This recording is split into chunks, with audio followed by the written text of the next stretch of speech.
Hey guys, this is Will at Third and Long. Today we are going to be breaking down the Week 7 college football picks for the 2003 college football season. Who will win, who will lose, and what I predict the final score will be. So go ahead and hit that like button and subscribe. And let's get started because we have a lot of games here. Now, we will be using ESPN stats here, so give a shout out to them. The very first game we have coming up is the game of the weekend. At 3:30 on ABC, we have number 8 Oregon versus number 7 Washington Huskies. Both of these teams 5-0. Both of them have Heisman contending quarterbacks with Michael Penix Jr. for Washington and Bo Nix for Oregon.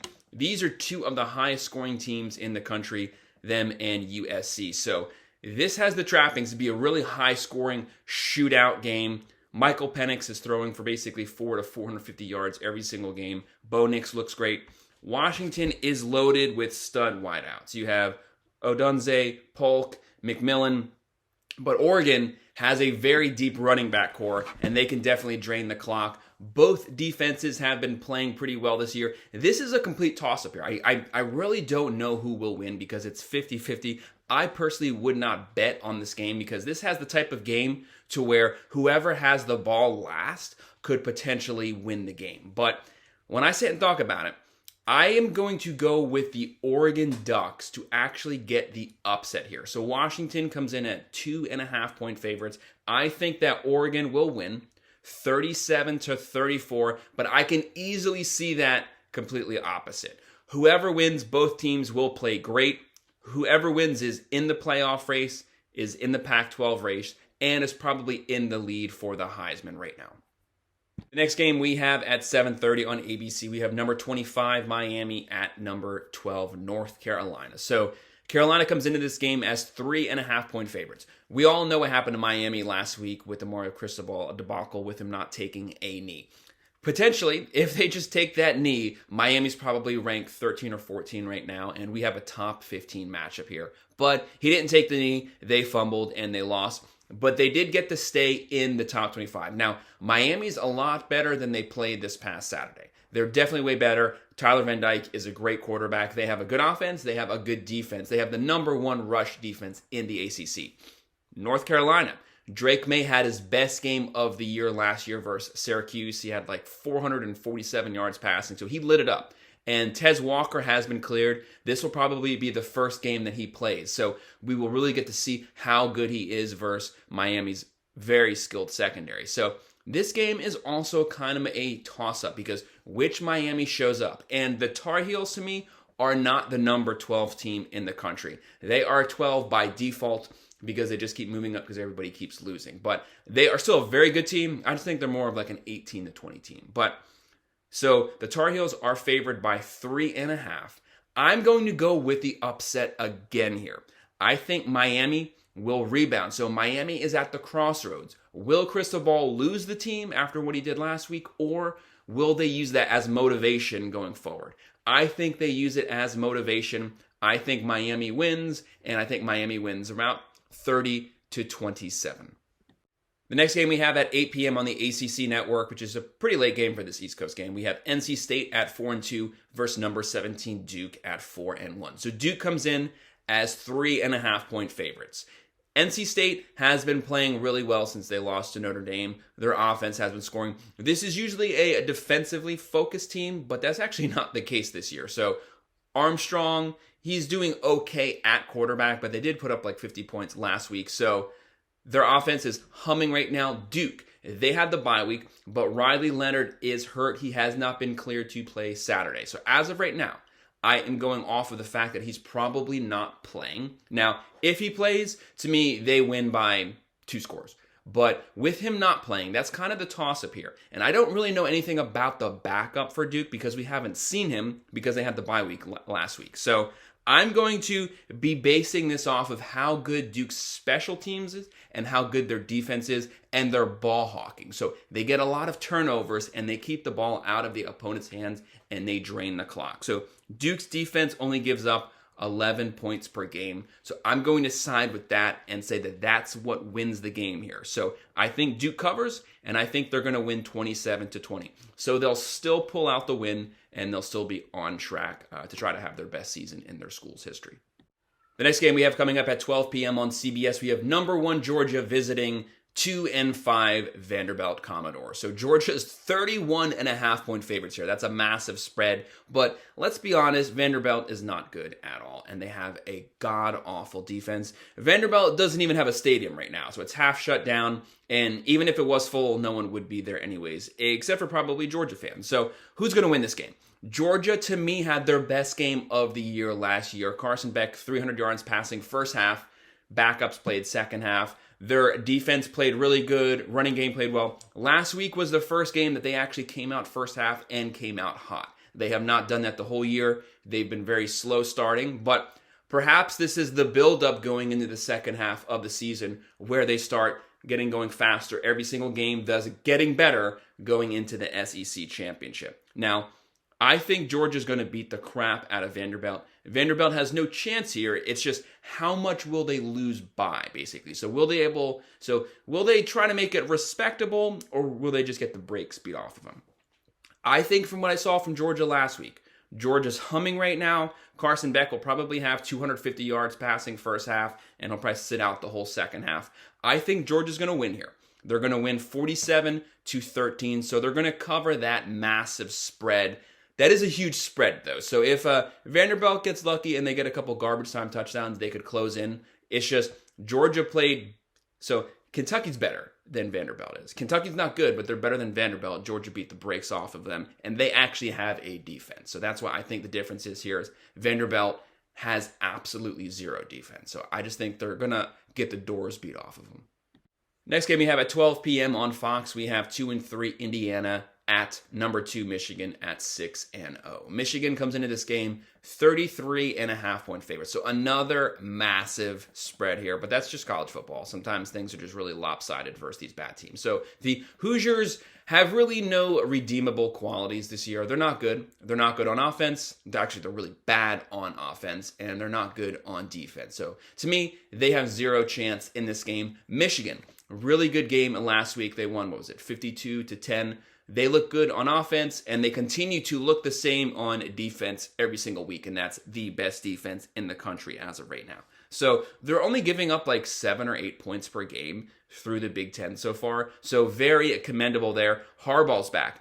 Michigan, just like Georgia, they are a second half of the season team. So once they get past week 6, they get better every single week. So that's really when they start to hum, when they start to get hot. They have the ground game that can just eat these teams up and drain the clock. Blake Corum, Donovan Edwards. When they have to throw, they have J.J. McCarthy. So this team is built for the second half, built for the second half of games too, because they're a run-focused team and they're going to wear you out. Michigan should cruise here to an easy win. So I have them winning 38-10, but I do not have them covering. But the game will look a lot further than the score was. So Hoosiers might get like a garbage time touchdown, and that's what will keep them from being able to cover the spread. Next game we have at 12 p.m. on the Peacock Network is number 3 Ohio State at 5-0 versus 2-4 Purdue. So Ohio State comes in as 19.5-point favorites. If you watch my videos, you know my gripes on the Buckeyes so far this year. I don't think they're very good. They are a good team, but they're not very good at all. Their offense, I do not respect it at all. Kyle McCord, with all of those weapons that he has, he's not very good. Running game, their line cannot get any push to open up lanes. Their 4 5-star guys can't beat up on Maryland's guys to get first downs on the ground. That's going to be an issue when they have to play Penn State and Michigan. But nonetheless, they're obviously a lot more talented than the Boilermakers. So this game should not be close. Hudson Card's probably going to have 2 to 3 picks. Ohio State, to me, will be able to ground and pound, but Purdue is actually not a bad team. They have a decent defense. They have just an average offense. But so the Buckeyes are 19.5-point favorites. I think they're going to win this game, and I think they're going to win this game convincingly. So I have the Buckeyes going into Purdue and winning 38-14. So they will cover that big spread. Kyle McCord will probably have about 300 yards passing, but he'll have to play the whole game to get that 300 yards. So that's kind of where the issue is, and they always start out slow. First half, sometimes they're even down the first half, but I think they'll pull away second quarter. They will control the game this week. However, I won't be impressed till they put up 50 to 60 points on these garbage teams. It's just that's what you have to do to be in the top 4. Next game we have at 12 p.m. on ABC, we have 4-2 Syracuse at number 4 Florida State. So Syracuse starts this way every single year. They go 4-0, 5-0, and then they just completely nosedive and train wreck. And they completely stink the whole second half of the season, and they end up going 6-6 or 7-5. It's the same story every year. That's going to be the same story this year. So Florida State's that team that you don't really know what they are because they haven't really looked good since their first week. And that win versus LSU continues to get less and less impressive every week because the Tigers continue to stink every single week, and they're getting torched for 40, 45 points every single game. But nonetheless, it's still a good win. Florida State is still the way more talented team. Jordan Travis is a great quarterback, so they have the better quarterback, running back, wide receivers, defense. So they will win this game. So Florida State is at a 17.5 point favorite. I definitely think they will cover that spread. They will be able to pass the ball. They will be able to run the ball on Syracuse, and they're going to get the win 38-17. The next game we have at 12 p.m. on ESPN. We have 2-4 Arkansas at number 11 Alabama, who's 5-1. So Bama comes in at 19.5 point favorites. Alabama. Jalen Milroe had his best game of the year last week versus the Aggies. He was throwing the ball well. He was running the ball well versus a top 20 defense. So a very impressive win. Bama's defense has looked a lot better. Arkansas. So they've had some high-scoring games, definitely. They've had some shootouts. They're not a bad team because they have a very experienced quarterback in KJ Jefferson. So, plus, he is a mobile quarterback. That's definitely something that Bama's defenses do not like under Nick Saban. So, I think he will be able, through experience, to get some scores. Now, will this game be competitive to me? No, maybe first and second quarter, and that's about it. Bama should start to pull away second half, and I think they're going to win. But I think KJ Jefferson will be able to get scores to keep Bama from being able to cover that spread. He is a decent quarterback. They can move the ball. It's just, will they be able to keep up with Bama and Bama's defense? I don't think so. So I think Bama wins 34-21. So they don't cover the spread, but they look very good. Defense plays well versus a respectable team. And Jalen Milroe probably has like 250 yards passing and maybe like 50 yards rushing. Next game we have at 3 p.m. on the Pac-12 network. We have 3-3 Cal versus number 16 Utah at 4-1. Now, I said on my AP poll video, Utah has no business being number 16. They cannot score 20 points in any game. They have a god-awful offense. Very good defense, very good coach, very good special teams. But without Cam Rising, they cannot get over 250 yards per game. They just can't do it. They're horrible. Will Cam Rising play? I don't know, and at this point, I don't really care because we're into week 7, and every single week, same story that he's going to suit up, never suits up. What's the point of playing him now? Sit him out for the rest of the year, redshirt him, bring him back next season. There's no point, and I'm not buying it till I actually see him run out on the field, basically. So if it's Johnson, if it's the Barnes guy, Utah's going to lose this game. So I'm actually going with the upset here. Utah, 13.5 point favorites. Cal actually has a very decent offense. They scored 40 points on Oregon State this past weekend. Utah, very good defense, but the problem is their offense doesn't let you stay on the field at all because they're constantly not getting first down. So that defense will be wore out second half. So I think Cal's going to win this game, surprisingly, with their decent run game, and they're going to win it 23-20. Next game we have at 3:30 on the Big Ten Network, we have 1-6 UMass, who won their first game, and they're on a 6-game losing streak versus number 6 Penn State at 5-0 coming off the bye week.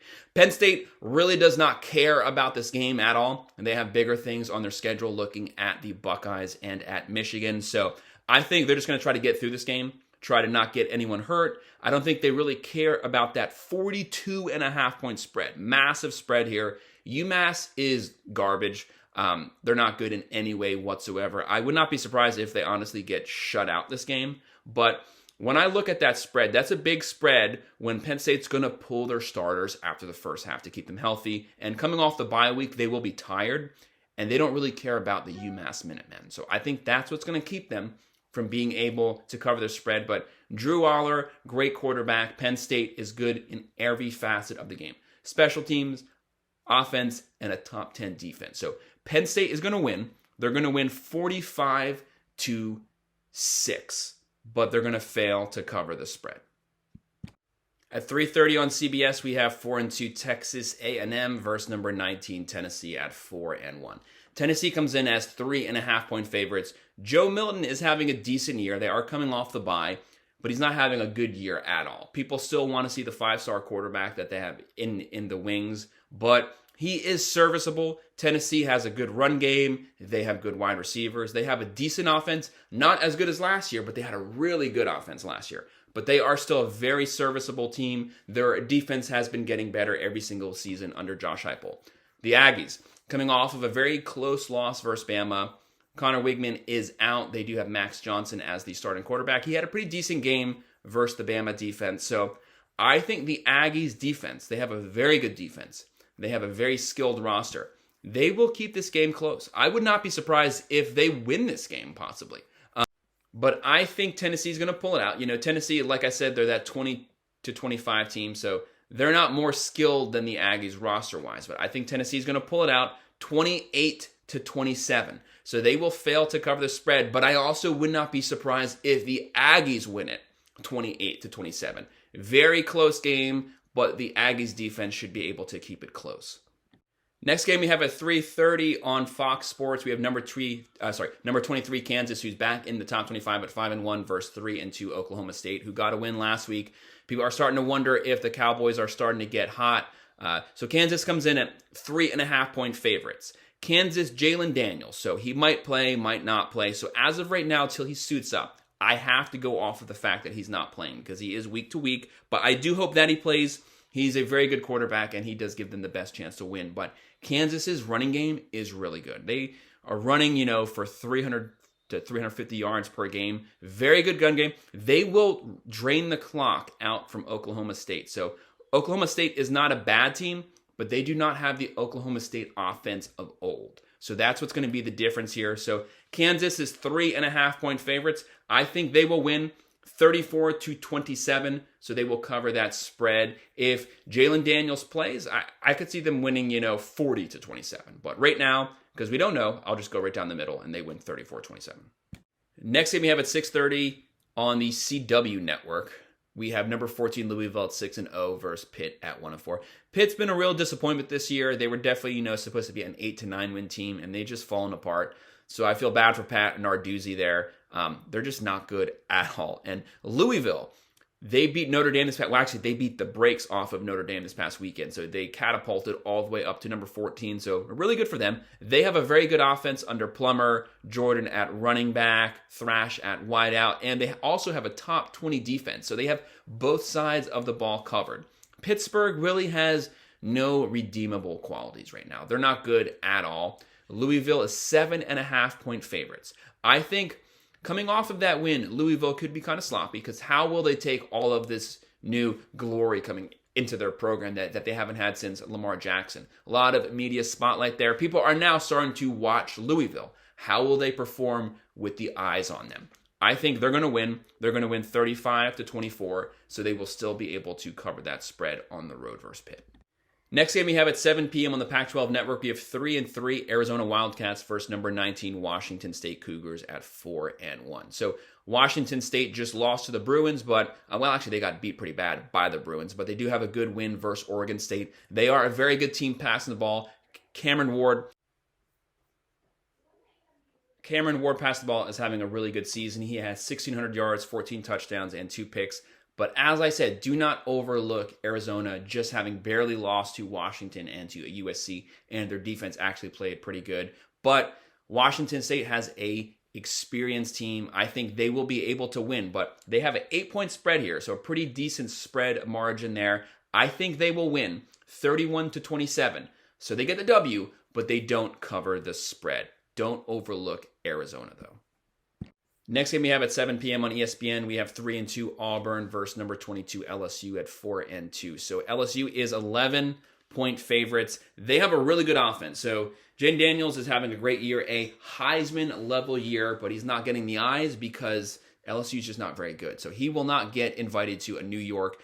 If they were undefeated or one loss, he would definitely be in that conversation because he's lighting it up, throwing and running the ball. Now, Auburn, their defense is okay. They don't really have any offense.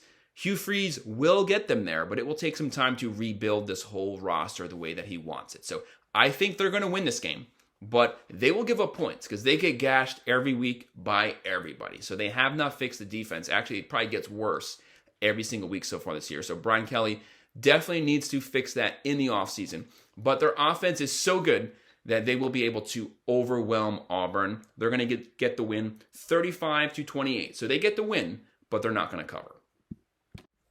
At 7:30 p.m. on NBC, we have number 10 USC at 6-0 versus number 21 Notre Dame at 5-2. This was supposed to be a top 10 matchup, but unfortunately Notre Dame completely fell off of the map with those two losses, especially getting the brakes beat off of them last week by Louisville. But USC's defense is god-awful, probably one of the worst in the whole country. They're just trash, and Altrent should definitely be fired. But Caleb Williams is the best quarterback in the country. He has 1,800 yards, 22 touchdowns, 1 pick. That's just crazy numbers. Notre Dame can run the ball with Estime.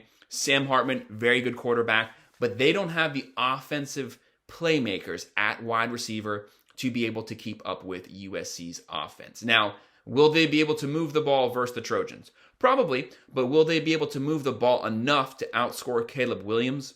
No. The only teams that can do that in the pack would be like Washington and Oregon. They have very good offenses. Notre Dame just has an okay offense. So Notre Dame is the favorite, though, 3-point favorite. I don't really understand why, but I think USC will get the win 38-31. So that will definitely not be covered. Next game we have at 7:30 p.m. on the SEC Network, we have the Missouri Tigers at 5-1 versus number 24 Kentucky at 5-1. Kentucky's not very good. I don't know why they're ranked. They beat a god-awful Florida team, and then they got spanked by Georgia last weekend. They shouldn't be in the top 25. They haven't beat anyone noteworthy.